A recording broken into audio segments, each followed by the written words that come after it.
Hey there, Gary Parrish. Welcome back to the CBS Sports Eye on College Basketball podcast, where we sometimes discuss camel fighting, dodo birds, and leaky black. The Eye on College Basketball podcast is presented by Jersey Mike's. Jersey Mike's, a sub above. Matt Norlander is here with me. If you're watching on YouTube, smash the like button like you're Brandon Davies. You have consent. And if you haven't yet subscribed to the CBS Sports College Basketball YouTube channel, also do that while you're here. Okay, let's get into it. Some possible big news today in the world of college basketball. Purdue's Zach Edey, the reigning National Player of the Year, announced that he is going to enter the 2023 NBA draft while maintaining his college eligibility. That means he could go or he could stay. Deadleg, do you have a prediction? What do you think Zach Edey is ultimately going to do? Happy Tuesday to you, GP. Happy Tuesday to you. Great to see you here. Since we have last talked, we'll get to this in a second, but just right off the top, a reminder to our listeners, since GP and I last podcasted, we have the best big in college basketball last season and the best big in the tournament have both declared for the NBA draft. One of them seems to have a more determined future than the other. Adama Sanogo has also declared for the draft. We'll get to him and UConn stuff in just a second. Edey, I got to be honest, I took a little bit of a quick vacay there. I thought he did this when I was gone. I thought this was all well and done. This has been the plans for a while here for Edey. What makes it interesting for Edey, and you have him obviously projected to return, which is why you have Purdue so high in your rankings, is he was born, he's from Canada, and so his NIL situation is, it's a bit tricky, frankly. So is Sanogo's, and it's like Oscar Tshiebwe's. There are workarounds, and I know Purdue is working toward actually making it so that his NIL situation, should he return for another season, be more streamlined and frankly make it easier to make him a very, very affluent young man. I think he's got one hell of an interesting process ahead of him, because I can see some teams absolutely being willing to take a chance on Zach Edey in the second round because of how quickly he has progressed as a basketball prospect. As a reminder, if you're listening to this podcast in the middle of April, got to figure you listen to it in the middle of January and February when we talked a hell of a lot about Zach Edey, but he did not start playing organized basketball until the back end of his high school career. And so when you take that into account and see how he has grown, and it has been huge Edey-like steps and strides that he has made, I could see a front office or two saying, look how he's not a modern pro big, but the dude is 7'4", and he's not a nightmare in space. I actually think he's progressed relatively well defensively in space. No, he's not an elite defender in space, and he's never going to be, but there are worse ones, and obviously he has gotten better. Some teams wouldn't draft him at all. I think a couple might, and it's all going to come down to what he prefers here. Edey's mindset, having talked with him and his mother, and I did the deep profile on him back in February when I went up to Purdue in the end of January, I would say you're going to get as logical and pragmatic of a process and decision-making by Edey and his camp, if you will, in this process, GP. I don't think you asked me to predict. I'm not going to predict. I don't know what's going to happen here. If I were an NBA team and I had a pick in the 40 to 60 range, I think I would actually draft Zach Edey because I think you can find real use for him. I don't know if that's the feedback he's going to get. And there is the potential if he does not leave and he comes back, wins National Player of the Year, second straight season, Parrish, like there actually is the potential he increases his stock more a year from now if he gets better and better and better under Matt Painter. But as you can see on the screen here on YouTube, he has declared keeping his eligibility open, and we'll see how this process takes him over the next 3, 4, 5, 6 weeks. I appreciate you pointing out that he is not American, and therefore his name, image, and likeness opportunities are a little more complicated. Same with Oscar Tshiebwe, same with Adama Sanogo, same with anybody who is not American, because that is something that should be pointed out. I guess the thing I would respond with is that should not matter. Like, if you cannot figure a way around that, like if Zach Edey being Canadian is the thing that prevents you from getting the right amount of money in his pocket via name, image, and likeness deals, then you shouldn't be running a high major program. Like, well, I mean, it's just GP. It's literally the laws of the country, though. Like he's applying for a visa to get it done so that he can have more streamlined local opportunities. Like that's something Purdue has been working on for weeks and weeks and weeks. And I think it will be a major factor, or it could be a major factor in whether or not he decides to stay or go. That's all. Yeah, no, I just think that's got to get done. Period. Yes, it has to get done. Literally, the United States government has to approve that for that to happen. Just so you know. Well, you got to have a friend in the government. Then you'll get right. like that. That's got to get done. You cannot lose the reigning national player of the year over this type of stuff. Yeah. You it simply requires can't. a visa. Just so people are fully understanding, there's a specific kind of Zach Edey needs to. Purdue and it should. And I'll shut up.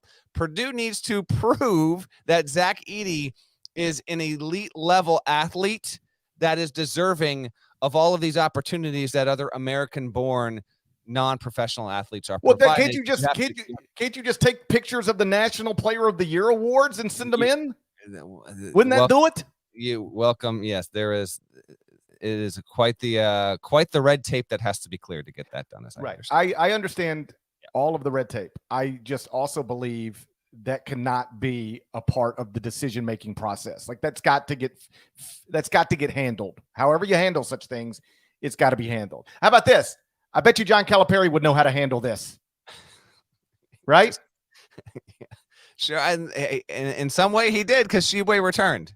So yes. Yeah. Yes. So, Matt Painter, if you're listening and you need some advice, call Cal. I'm sure he'll take your phone call and just figure out what they had to do there, because that can't be a part. We can never reach a day where Zach Edey says, I wanted to return to Purdue, but we couldn't get this thing worked out with name, image, and likeness, and therefore I decided to just stay in the 2023 NBA draft. Like that could not be Purdue's reality, and I don't think it will be. As for should he stay or should he go, like I said a bunch of different times, that's up to him. He is in a situation where anything he does is reasonable. Sometimes with these guys who just aren't going to get picked, and you're like, where do you think you're going? You're not going. You can declare for the NBA draft, but the NBA draft doesn't care. Nobody's picking you. Zach Edey, if he stays in the draft, he will get picked. Will it be in the first round? Probably not. Will it be in the second round? I would assume so. And over at CBSSports.com, we don't have 2-round mock drafts yet. So I went to our buddy Jonathan Gavoni's over at ESPN.com just to see where he has Zach Edey right now. Sam like that. How dare you? Honestly, I couldn't find Sam's most recent one, and I can say something before the end of the episode. And Sam, I was doing this as recently as 15 minutes ago. Gotcha. So Jonathan's got Zach Edey going 50th overall in the 2023 NBA draft if he remains in it. Last year's 50th pick, trivia time. Oh boy, give me at least. Hold on, last year who actually went 50th? Yeah, I mean you have no. You. I could give you his first conference. No conference, international player. Oh, then I'm done. Forget it. I can give you his first name. Get it off I can give you his first name, and you won't be able to give me his last. Give me the first name. Mateo, good on my buddy, fellow Mateo. Gotta say, I'm lost at sea at the moment on this one. I think it's Matteo Spagnolo. Okay, yeah. Matteo Spagnolo. Yes, he's the nephew of the former Giants coach. That's right. Yeah, Spagnola. So you might be wondering, hey, where is Matteo Spagnolo today? And I can't speak for where he is like right now at this moment, but he spent the past year playing professionally in Italy. So maybe that's not a good comp. Nope. So I went to the 51st pick. Give me a conference. I'm not going to give you a conference. Do you know? Is it because it's a mid-major player and you can't say with confidence you know the conference it's in? It's not. I wouldn't describe this person as a mid-major player. Okay. Give me another hint that doesn't give it away. His first name is Tyrese. Tyrese Martin, UConn. Tyrese Martin was the 51st pick. Because I actually thought he should have been a first-round pick, and we'll see if I'm. Was the 51st pick in the 2022 NBA draft. And he signed a 2-year, $2.7 million contract as the 51st pick last season. So there's real money available here. And Purdue will have to figure out a way to get the money comparable to make this a at least make this a contest. Because if somebody's telling Zach Edey, you can guarantee, I can guarantee you a 2-year, $2.7 million contract if you enter the NBA draft, and you're putting that up against, hey, we'll try to figure out this name, image, and likeness stuff if we can. Well, then that makes the decision a little easier, I think, to just say it's time for me to go. And so what Purdue needs to do is make sure this is not a money decision. You have to get it to a place. And this is, by the way, we're talking about Purdue. This is true for everybody, every school, every coach in a similar situation. These on the fence, will he stay or will he go guys that are important to you, you've got to try to get it to a place where they're not factoring money into the decision. They're not leaving you over money. They might leave you because they've already graduated or because they don't want to spend another minute in a classroom or in an online class. They might leave you because they're not happy with their playing time. They might leave you for a variety of reasons. You cannot put yourself in a position where these types of players leave you over money, because the money opportunities you were able to put in front of them didn't even come close to matching what was available to them through a professional path. And so hopefully Purdue will be able to do that and then make or allow Zach Edey to make whatever decision he makes. I will say I haven't talked to Tyrese Martin lately or ever, but you should. He's a good dude. Seems like it.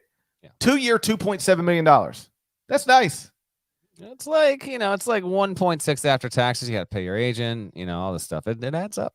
Yeah, well, taxes are everywhere. Even if you're taking name, image, and likeness money, I know. You're dealing with taxes there too. Some of them, yes, but yes. He only played 16 games this season for the Atlanta Hawks. He only appeared in 16 games, and in those 16 games, he averaged 4.1 minutes per game. So, does he have nice money? Sure. Do you think he enjoyed the past year? I doubt it. And I'm not going to say whether he'd living the dream. It's nobody's dream to appear in 16 games and play 4.1 minutes in those games. I always make this point. Tyrese Martin probably sat on a bench this season for the first time in his life, right? Well, I'm sure he had sat on benches before this. You know what I mean. I know. I'm just listening. This is probably the first time in his life he's ever been a bench player. Fair. And yes. I remember, not to compare myself to an NBA player, but you're due. It's been a few weeks. But I played sports when I was younger, and I was good at some of them. And one of the ones I was good enough at was baseball.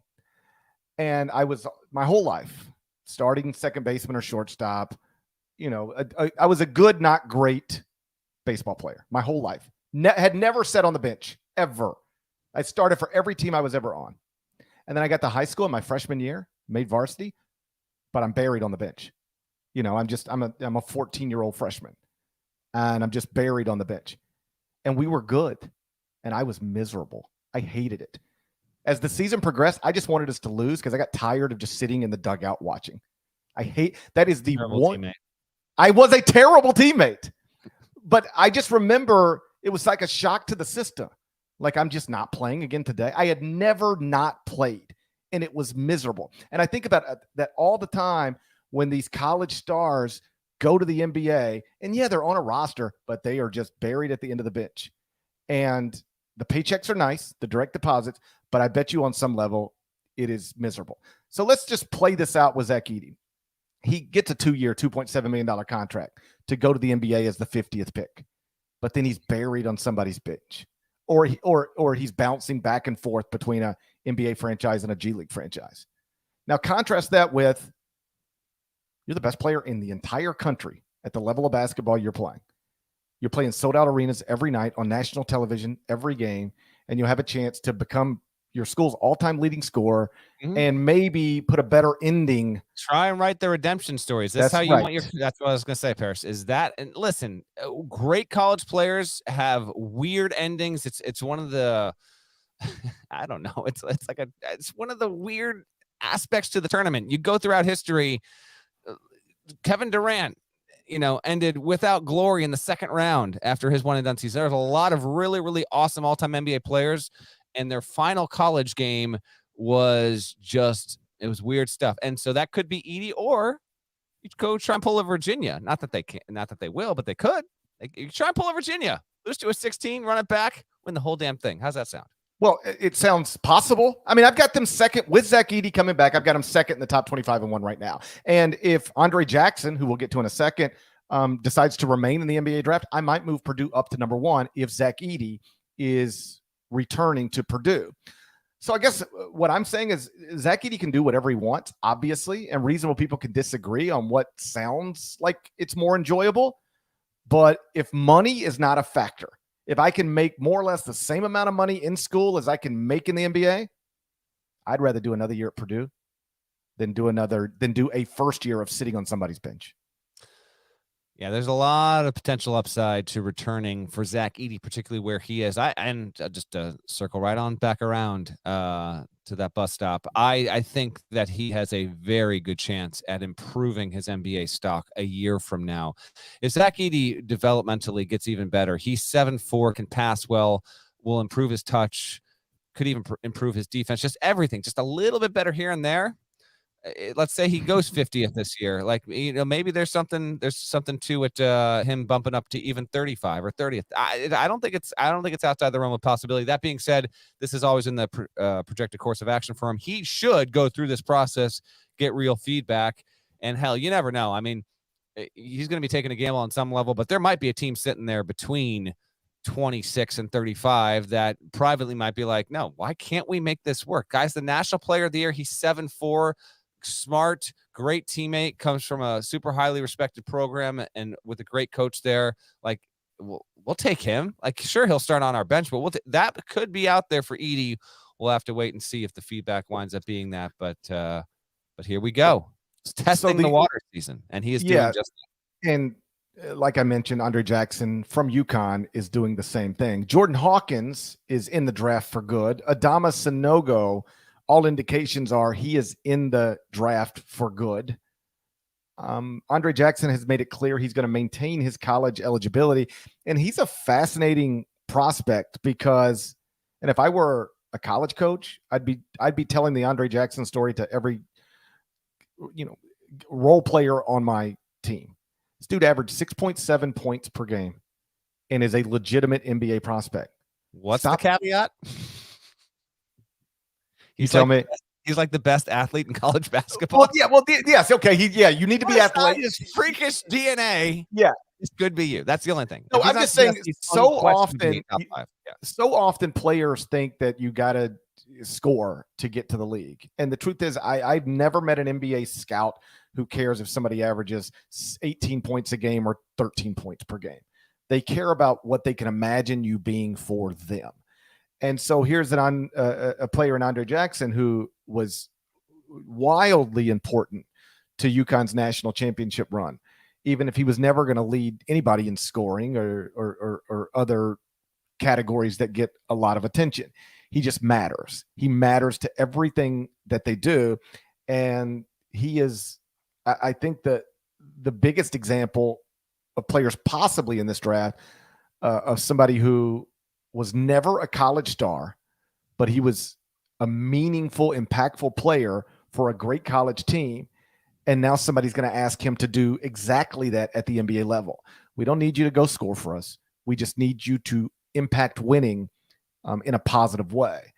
And so there's a chance he could sneak into the first round.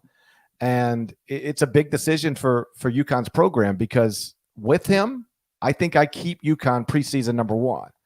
But if they lose him, in addition to what they're already losing, then I feel like I probably got to look another direction. And the place I'd probably look is Purdue, as long as Zach Edey's back on campus. Andre Jackson has taken 167 three-pointers in his college career at UConn, 3 seasons. He's made 29% of them. That 29 was a 39, he'd be a lottery pick, all right? Because he does everything else so well. Good distributor, good IQ, great recovery, can defend 4 positions, gets all over the floor, willing passer, good rebounder. Fascinating draft decision upcoming here, because I've talked to half dozen people in franchises about 2 guys I can specifically remember. One of them being when I saw UConn play Xavier, and he was there. told me he wouldn't draft Andre Jackson. There just wasn't enough. It was not there with the shot. Didn't think the shot would ever be there. Not a good enough shooter. Someone else can pick him, and he can be a really good role player. But for us and what we do, would never draft him. Others would very well be willing to because of how much he does impact winning, and that cannot be overstated. It is a very big factor there, and he had a bunch of amazing moments. Having talked to Andre Jackson multiple times throughout this season, his career, he will almost certainly pass a lot of the tests that he needs to pass in this pre-draft process. Combine, interviews, all that. He's going to come off well. He just does not have shot creation, shot making ability at this point, at least consistently. A season ago, he took 61 threes. He made 36% of them. That's solid enough. He took 89 this season. That dropped down to 28%. He was basically a non-shooter for the most part as a freshman there. So we'll wait and see on that. Sanogo's gone. I think I think you're right on that, GP. He didn't say like he's 100% gone, but the understanding is that he'll probably be gone. I think Sanogo was good enough where I'd probably bump UConn out from number 1 preseason, but your rankings do what you got to do. I got nothing against you with that. But, yeah, if they were to lose Jackson and Sanogo, I tried to tell you, by the way. I tried to tell you. I figure at least one of those guys was going. I think Sanogo's gone. I can see Jackson being talked into leaving because there's going to be I think he's just going to get enough positive feedback. That being said, I'd love to have him back. Just great guy to interview, really good guy in the locker room. I talked to him after they beat Marquette. I was at that game and we talked. I never ended up using it, the interview, for anything that I was writing because it just the window didn't hit. But I don't know. I just came away from that latest conversation at that point with him, being really impressed by how he helped keep that team and that locker room really in high belief and trust that, because they had lost, 6 of 8 in that stretch, and we talked about that a ton, that they would get it back to where it needed to be, back to in November and December. And lo and behold, they did it. He was a major factor and made, like, when you watch UConn play the season, a lot of reasons why they were so infectious and why that talent was so obvious as it came across the TV screen or in person, but his ability to really be the ultimate X factor, glue guy, however you want to define him, was awesome. He's a prospect unlike any other in this draft, and I could see him going anywhere between, I just can't see him breaking the first round because of the shooting, but I like to call it anywhere 31 to 60. I could see it overall. Someone will pick him if he decides to stay in. Right. And and then we'll move on. When I'm doing roster projections at this point of the year for the top 25 and 1, with the one-time transfer waiver and name, image, and likeness rights all sort of shaking up the sport, I assume, sometimes incorrectly, but I just sort of a blanket assumption. If you're not a projected first-round pick, I'm going to assume you're going to stay in college for a lot of NIL money.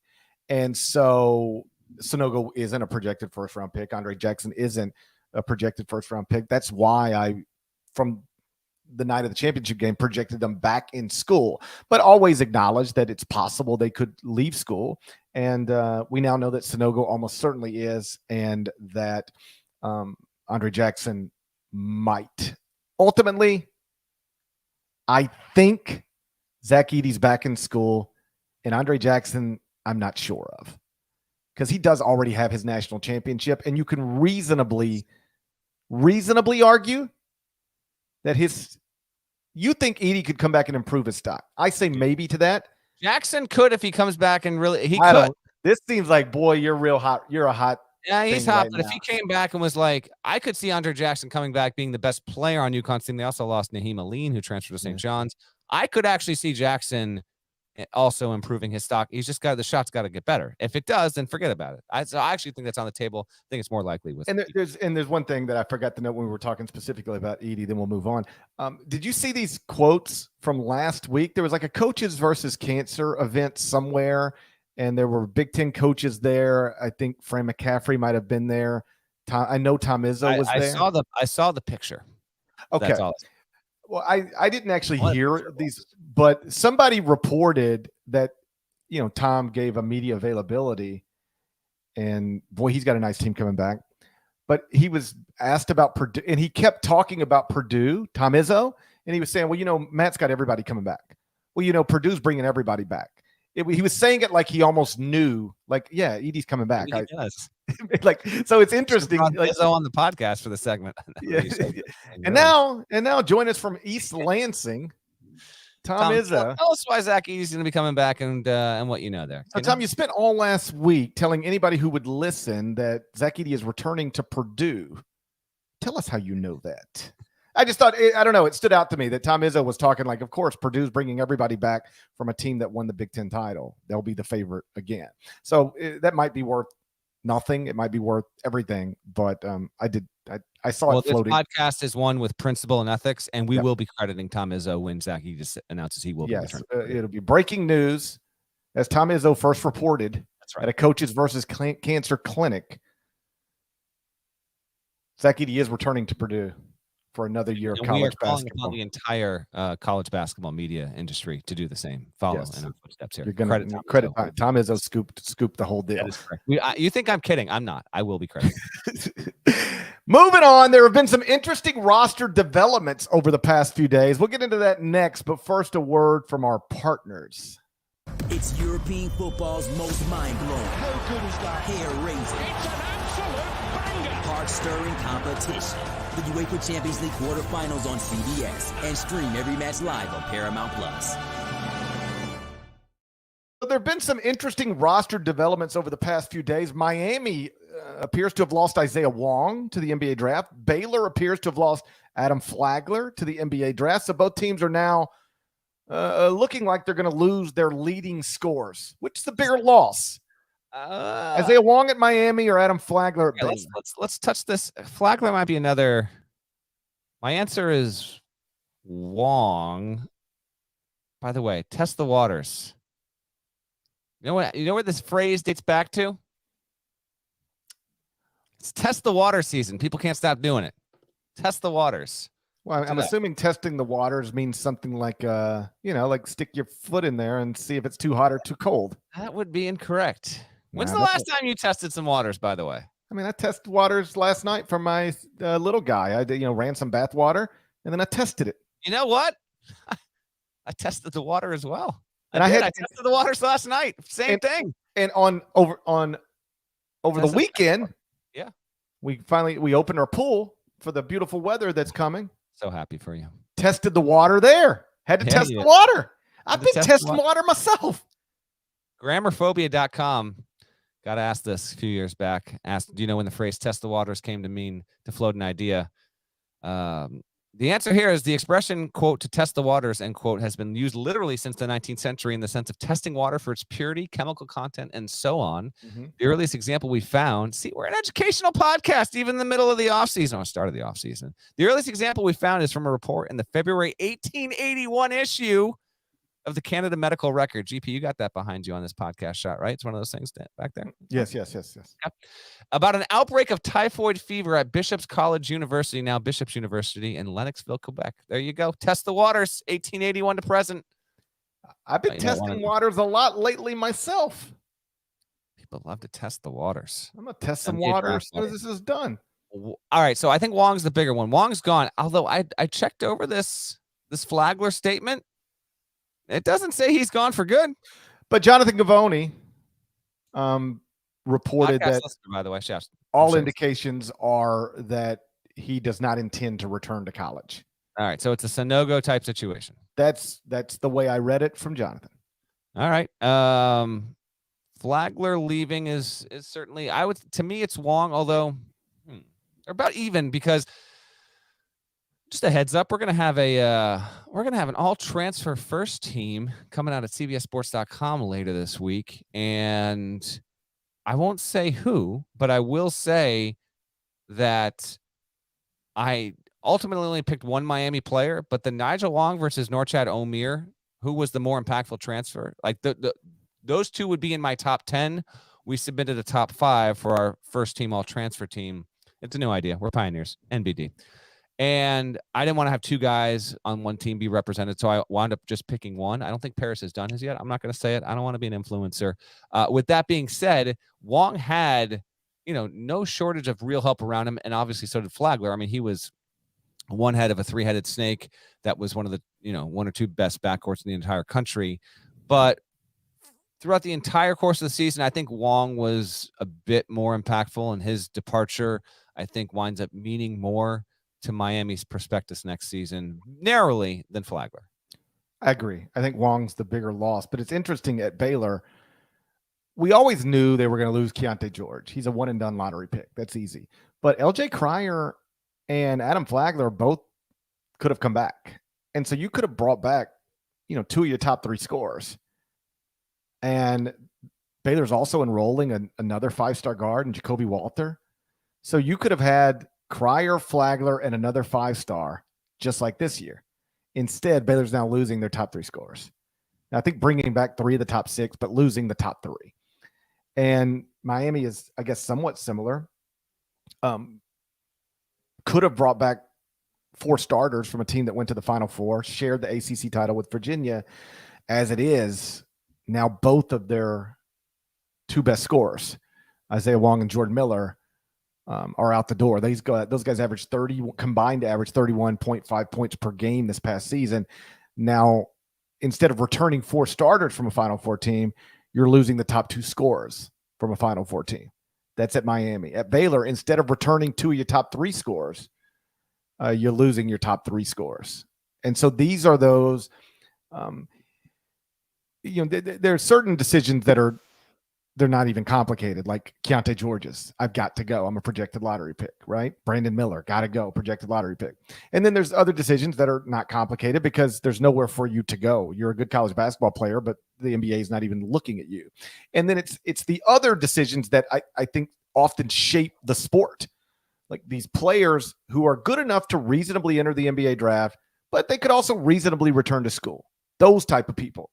And I think Isaiah Wong is that type of player. I think Adam Flagler is that type of player.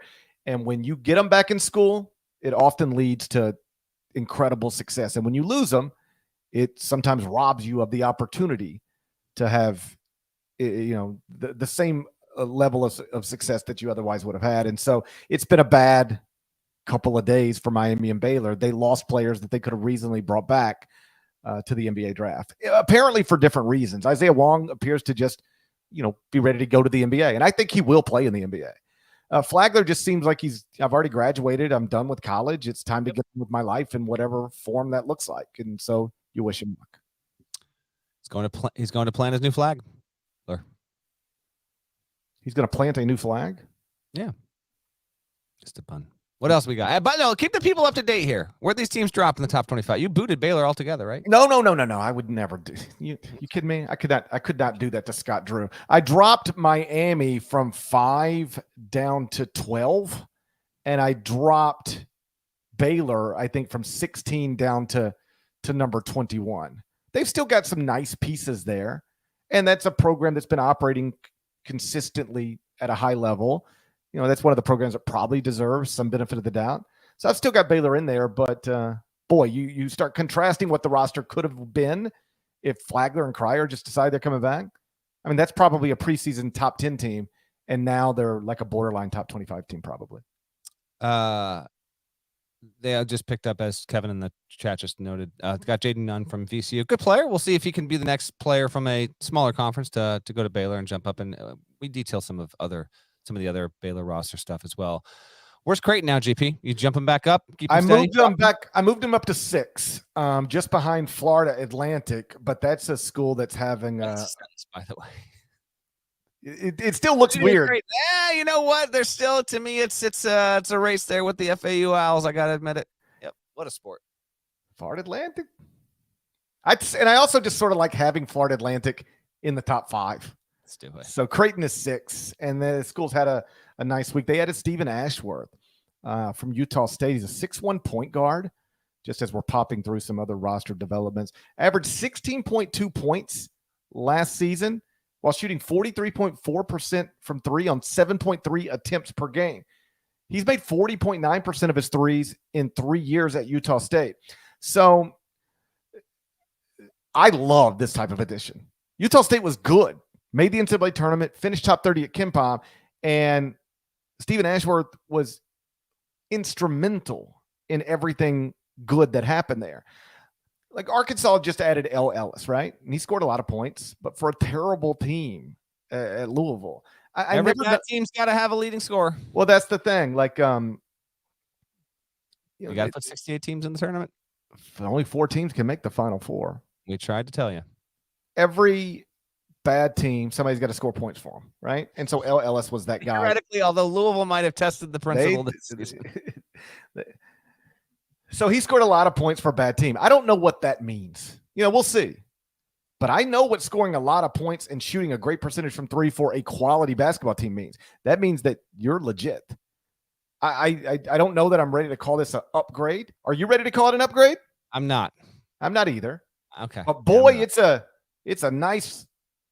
That's about as good as you can do as a replacement. It's a solid. Yeah, McDermott and his staff were able to pivot quickly, try and get a good quality addition, and that seems like that could be it. I think the bigger news is that Shireman's coming back. Baylor Shireman will return for one more season, and his return. The great thing about Creighton this season is it had so many contributors and did so many things well at both ends of the floor, aside from, the whole mono issue, and they had the weird skid in November and December, that because of Kalkbrenner was the defensive player of the year in the Big East, and there are times when he was the best player, and there were times when Nembhard was the best player, and there would be times when Shireman showed up well. Shireman it would not stun me if Creighton's going to be what GP has them now, if Shireman played himself into All-American candidacy next season, although they still got a really good roster that they might just cancel each other out a little bit here and there. At Arkansas, we mentioned LLS. They've been busy in the transfer portal since the end of the season. They've also added Tremont Mark, Khalif Battle, Tremont Mark from Houston, Khalif Battle from Temple. They've added 5 transfers total. And Eric Musselman now has a roster that I've moved up to number 11 in the top 25 and one. They're just one spot behind Houston. I don't know that there's anybody better at Muss than just taking these players. They're just people. They're just basketball players from wherever, and molding them into a competent, cohesive basketball team. He did it at Nevada. He's been doing it at Arkansas, and it looks like he'll try to do it again next season at Arkansas, maybe every season at Arkansas. It really might be. And I assume he'll do well with it because he's never not done well with it. Requisite Jim Larinaga mentioned, though, every Sweet 16 team that's ever had 3 transfers. 3 starters have been transfers, so he deserves to be in that conversation. Yeah, looking at this, so right now, Devo Davis and Jordan Walsh are going through the process. To me, it seems like they should return to college basketball, but we'll see if that winds up being the case. I remember a year ago, Jalen Williams entered. I'm pretty sure that the Arkansas staff thought that he was going to return. And even at the NBA level, there was he was going to get drafted, but how, would this be the right move? If he had returned, we talked about it in the pod, he could have been a top 20 player in the sport. And Oklahoma City, was in the playoff picture, and he has been a guy who has been a factor on that team. So that wound up being a wise choice, at least in the short term for him. He's doing well for himself. I think Jordan Walsh could be a top 10 defender in the sport if he returns. And then Devo Davis is not going to get drafted. There's no real buzz around that. So I think he should return, but we'll see. That being said, Arkansas's biggest weakness was it did not have 3-point shooting at all. And really, if you go back and check out the UConn game, I mean, Arkansas was trading 2s for 3s, and UConn was awesome. So part of it was that, but it didn't shoot the 3 well at all, and needed added shooters in that regard. So, and it does in Khalif Battle will start. Elite level scorer. He can get hot, has a lot of experience. That's big time. Tremont Mark, come on. He can shoot, but he's gonna start. Elite defender.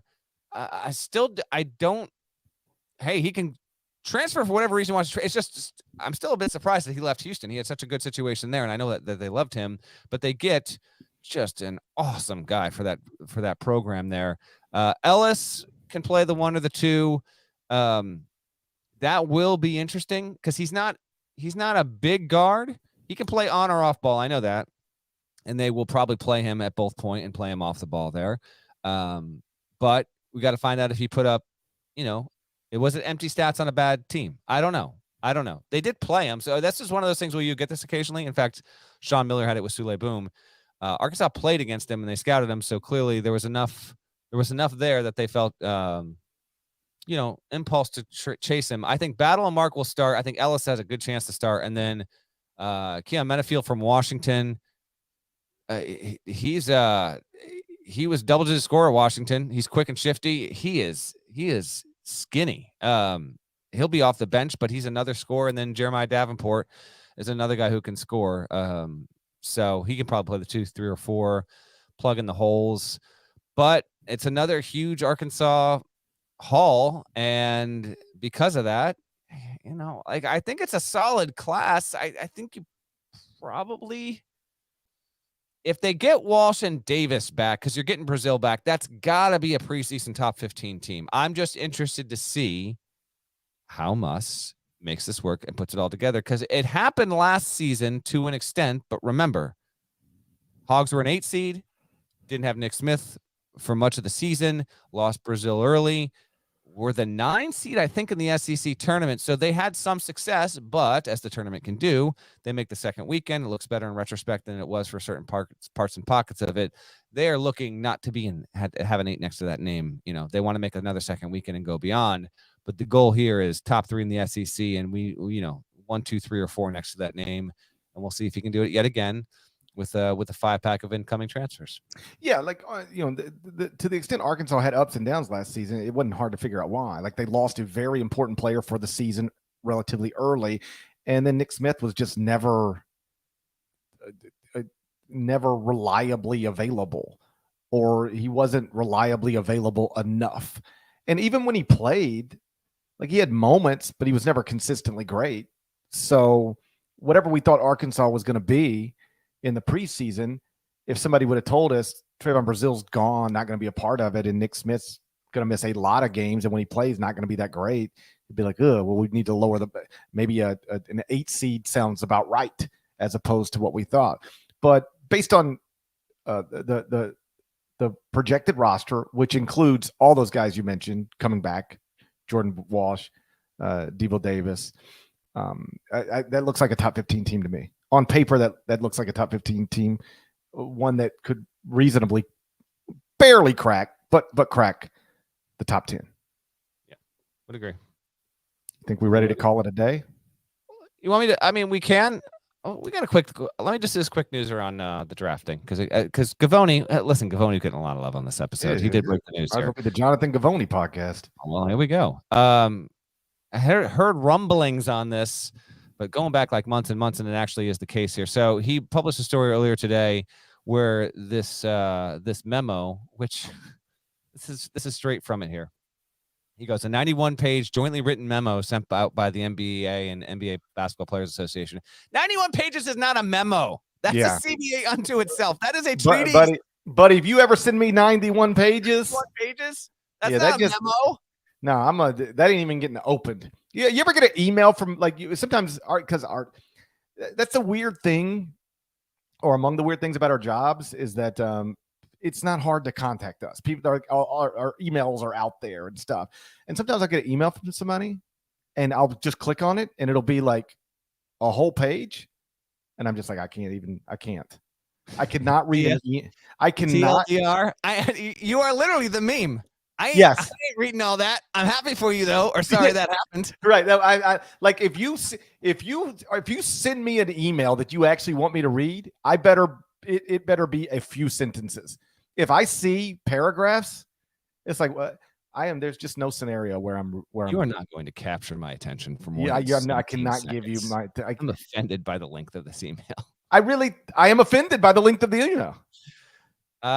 Anyway, okay, so 91-page memo. Get out of my face with that. Regardless, the hook here is that I'll read the quote straight from Gavoni's copy here. Beginning in 2024, all invited players will be required to attend and participate in the NBA draft combine or be ineligible to be drafted until the first subsequent draft for which the player attends and fully participates. Participation will include league medical examinations, sharing of medical history, and biomechanical and functional. When's the last time you got involved in some biomechanical and functional movement testing, GP? Yesterday. Exactly. Yesterday. I don't know about that. As well as strength and agility testing, shooting drills, performance testing, and anthropometric measurements. Gosh, gotta love it. Players will also be required to conduct team interviews, media circuits, player development sessions, and other assessments as determined by the NBA in consultation with the NBPA. Players will not be compelled to compete in 5-on-5 scrimmaging, which typically only a handful of first-round prospects elect to participate in, end quote. We can wrap the pod here. Did hear from a few folks on this on the NBA side and the agent side. Some good, some not good reactions to this. There's actually folks that think that this should not be the case, but it's done because the combine has lost relevancy, urgency, legitimacy, all of it in the past 5 to 7 or 8 years. And now you are starting next year, not this year, starting next year, you are forcing anyone that literally wants to play in the NBA to attend and participate in the combine. I happen to think that's a good thing for the overall enterprise, but there is a school of thought that there actually could be fake injuries and this stuff that people will try and work around. We can maybe save this for a more detailed podcast, NBA related down the road, but it did break shortly before we podcasted, and I find it to be interesting. Everyone on the NBA side likes it because it allows you to level the evaluation playing field, doesn't allow agents to steer prospects to some teams and not to others and to hide medicals, yada, yada, et cetera, et cetera. But, we're talking about some NBA decisions. I figured I'd bring up that little piece of news. Long overdue and part of the new CBA, which, and oh, by the way, the age limit will remain the same. Your guy here was telling you this 4 or 5 years ago when people were assuming this was going to be just an automatic, that it was going to change. I had a few folks on the NBA side maintaining to me that they could not see why the Players Association would ever go for this and want to make its workforce younger, and why NBA front offices would want to take chances on younger players when 1 or 2 could be great and the next 7 or 8 could not be. So you're probably aware of it, but if you are not, that is not going to change. The NBA's rule that you have to be at least 19 years old to be eligible to be drafted will stay, which means one and done type players will still be coming into college basketball, and that is obviously a good thing for the sport. Shouts to Devin Downey. Shouts to Chester, South Carolina. Shouts to Huck Larnell. Thank you guys once again for watching, listening to the Eye on College Basketball Podcast. If you're not subscribed, please go subscribe anywhere you subscribe to podcasts, including Apple Podcasts, Spotify. There's more of us than there are of them. That needs to be reflected in the comments over at Apple, accompanying a 5-star review. If you haven't subscribed to the YouTube channel yet, please do that while you're here, and we'll talk to you again. We really haven't discussed when we'll talk to you. Oh, no, but I feel easier for me to say. I feel a mailbag's coming. You do? I do. I feel it's coming. I feel it's coming, GP. Okay. Whatever. Hey. Can I give you one? There's one tease as we get out of here. Luke Smith writes, I was listening to your pod yesterday a little while before I went to bed, and then I dreamed I had to perform the eulogy at Digger Phelps' funeral. You may not have killed Digger in real life, but you killed him in my subconscious. Mailbag's coming. I had a weird dream the other night. I'll be quick with this. I woke up. I woke up and I had this realization. I was like, I haven't been doing the top 25 and 1 every morning. And nobody's even pointed it out to me. Like, I wonder, how did I just let this slip by? And then it was like, oh, it's the off season. I don't have to do that right now. Yep. Yeah. That's nice. It is nice. But I woke up in a panic.